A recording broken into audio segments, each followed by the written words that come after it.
Ryan's fingers were stained with fixer and developer, the scent of chemical baths clinging to his skin long after darkness set in. Alone in the quiet back room of Legacy Photo in Ogden, he watched hundreds of family reels with a detached curiosity, eyes gliding over birthday candles and Christmas faces. He let the films run through his hands, sometimes slowing the crank to study silent gestures, the unconscious intimacy of a father's hand on a daughter's shoulder, the angle at which keys were left on a kitchen counter, the misplaced trust in a smile. The Ferguson family laughing around a backyard barbecue in mid-June became his first selection. Ryan cataloged their routine, mimicking their laughter in the silence of his basement, learning their dog's bark and the way light spilled beneath their garage door. On the eve of the summer's third full moon, the house melted into shadows and Ryan stepped across their threshold, the knife cold in his grip, heart ticking with lunar precision. By sunrise, a neighbor would find the door unlatched, the home movie projector still humming softly in the darkness. With the next cycle, he sifted through a fresh stack of Super 8 reels left by the Chamberlains, an energetic family fixing up their old farmhouse north of Salt Lake. He rewound their tapes over and over, searching for the absence, the overlooked detail.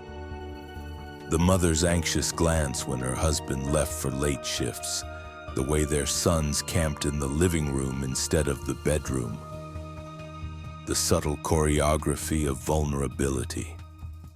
Outside their window in the thick of September's harvest moon, Ryan pressed himself into the brittle shadows of the barn, hands shaking not from nerves but from imitating their jittery excitement. He relished the silent anticipation more than the act itself, already certain how it would end. When the Chamberlains fell asleep, drifting into dreams of paint and dust and laughter, Ryan entered with the patience of someone who never felt seen, who was always invisible. He left the room unhurried. He left the film reel behind on their kitchen table as though offering a riddle. Ryan watched his name flash across news tickers, his pseudonym at least, constructed by anxious reporters and desperate police captains. The local detectives grew restless, appearing outside the photo shop, misunderstanding the shape and direction of his gaze. He began leaving subtle cues for their investigation. A film canister in a library book return, an edited frame spliced into evening news footage, a voice in the grain and static. He called the tip line periodically, breathing into the receiver, sometimes reciting lines he'd memorized from his victims' home movies. Each time he knew the police were 3 steps behind, piecing together clues with the wrong corners forced together. Under the cold, indifferent stare of the waxing moon, Ryan watched them miss the smallest details. A game he choreographed from inside the city's endless lattice of fences, shadows, and light. One final film reel waited in his pocket as snow gathered outside the empty parking lot.